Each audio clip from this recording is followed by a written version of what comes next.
Hey guys, I just got back from uni. I was having coffee with some of my friends and then I got an email saying that my new computer is ready at Apple. It's not supposed to be here for another 2 weeks. I wasn't prepared to have it until week 3, but literally first day of uni, it's here. I'm so excited. I've got an hour and a half until the stores close. I'm gonna jump in my car and I'm gonna go get it. And then I'm gonna set it up, so at least I've got it for actually working on my assessments and stuff, so I'm so excited. But yeah, I'm gonna go jump in the car. I just wanted to film this little bit while I'm super duper excited. I'm gonna grab my keys and I'm gonna get in the car and I'm gonna get my new computer. It's here, guys. My baby. I knew I cleaned my desk last night for a reason, but oh my lord. It's literally 2 weeks early. I'm not even prepared for this. I was supposed to decide like what were the first things I need to download? Like what do I need to transfer from my laptop onto this? Like I've got no idea. This email literally came through an hour ago and now I have my big boy here and it's heckin' big. I'm so excited. I'm gonna set up my camera and then unbox it and then probably cry tears of joy.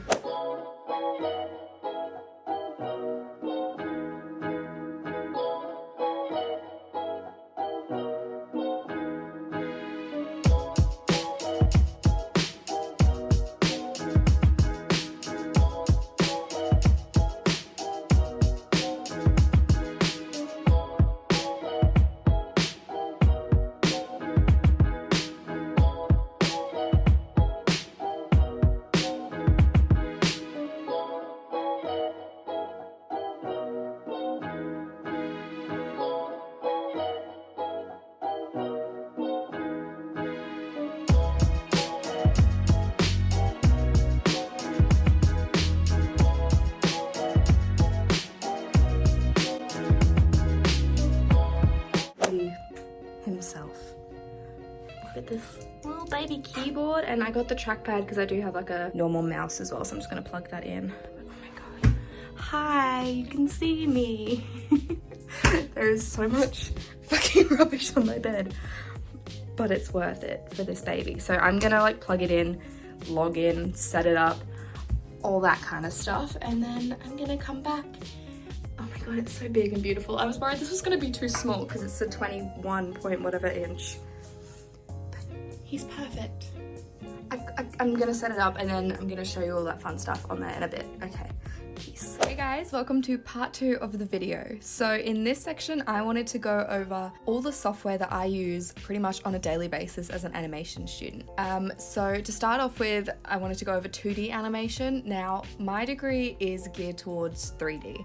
So I really haven't been taught any 2D animation softwares in my degree so far. I did have one class where I think my teacher wanted us to use Harmony, which is like Toon Boom, I don't know what they call it, but we were never taught that program specifically, and the class was more about the final product and the experiments rather than the software, so I just used Rough Animator on my iPad, so don't really have too much info on those kind of 2D animating softwares. Saying that though, I have used After Effects. Now, After Effects is a really great program for visual effects. I don't really think, I'm sure some people could, but I don't really think it's used too much for creating 2D animations like storytelling character animations. It's more visual effects on photos, on text, on information. It's just making things look cool for TV adverts or even those really spectacular effects that you see in sci-fi movies. Like that can all be done in After Effects, like all those really cool technical screens and stuff like that. It's more for visual effects, not really for 2D animating. So onto 3D. So this is where majority of the programs I use fit in.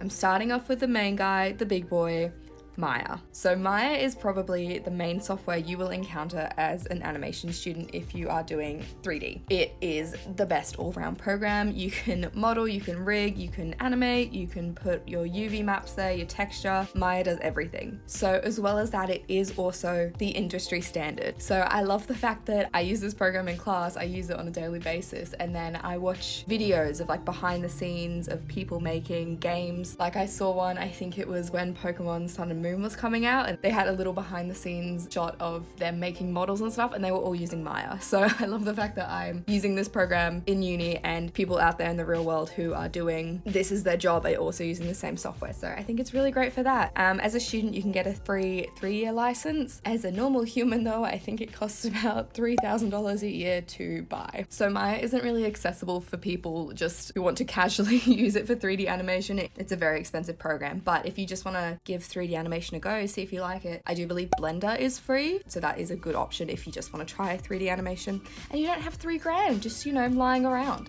This semester I am using a new software that I've never used before, and it is called Mudbox. So I can't actually show you on my computer right now because it wouldn't let me open it. I think it's like being updated because I just updated my computer, and then I think the software needs to be updated that I tried to download. So anyway, I'm just going to show you some pictures of what that does. But I'm starting to use this software this semester because I'm going to be making organic 3D models, whereas in the past I've just been making crates and boxes and everyday objects, so you don't really need to mold that much. But this semester I'm going to be making humans and humanoid things, and that's really hard to do in Maya because all the objects you create in Maya start off as like a cube or a sphere, and it's kind of hard to make those into an organic shape, whereas Mudbox lets you paint on the polygons, so you can actually like sculpt like with clay kind of in a 3D space, if that kind of makes sense. So you are literally molding the object yourself. So that's going to be really fun. So leading on from Mudbox, I am also going to be using Substance Painter. So I have used Substance Painter a little bit in the past. I started using it last semester, and these programs just kind of add on to what Maya does. Maya is good for your all-round basics, but Substance and Mudbox just add on to it so you can do more.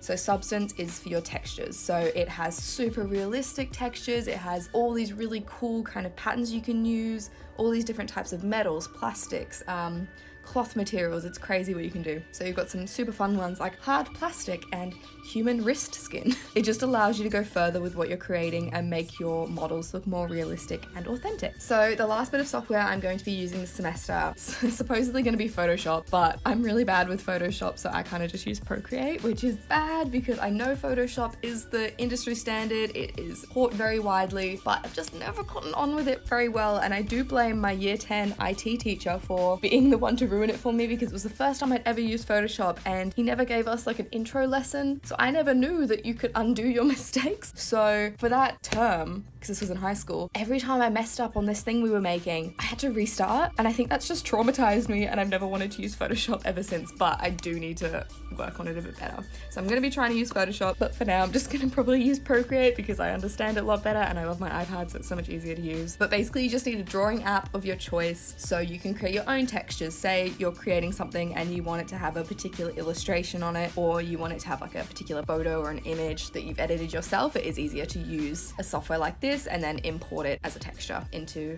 Maya or Substance or whatever you're using. You can also make images with transparent backgrounds. So I used that a little bit in one of my first classes when I had to build a little town to make grass and flowers and things like that, because you just kind of draw it, give it a transparent background, import it with an opacity map, blah, blah, blah, and it'll just kind of appear as like tufts of grass. They are also only 2D objects though, so it doesn't look too great in a 3D space, but if you're just chucking a poster on the wall or something on the ground, it'll look completely fine.